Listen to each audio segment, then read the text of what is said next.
আর কোনো কথা হবে না, সরাসরি সাকিব আল হাসানকে দলে ফিরাবো।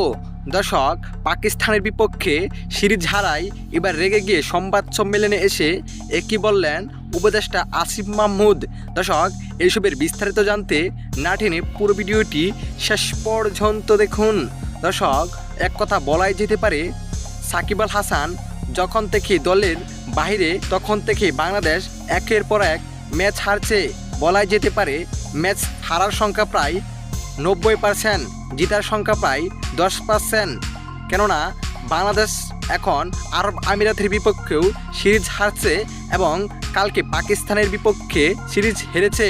বলা যেতে পারে বাংলাদেশ এখন ধ্বংসের মুখে যাচ্ছে।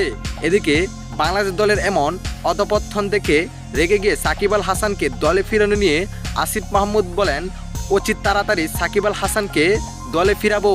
কেননা সাকিবের মতো আমি এখন পর্যন্ত দেখতে পারছি না বাংলাদেশে কোনো প্লেয়ার, তাই সাকিব আল হাসানকে জলদি ফিরানোর চেষ্টায় আছি, যে যেটাই বলুক। তো দর্শক, সাকিব আল হাসানকে কারা কারা দলে দেখতে চান কমেন্টে জানাবেন।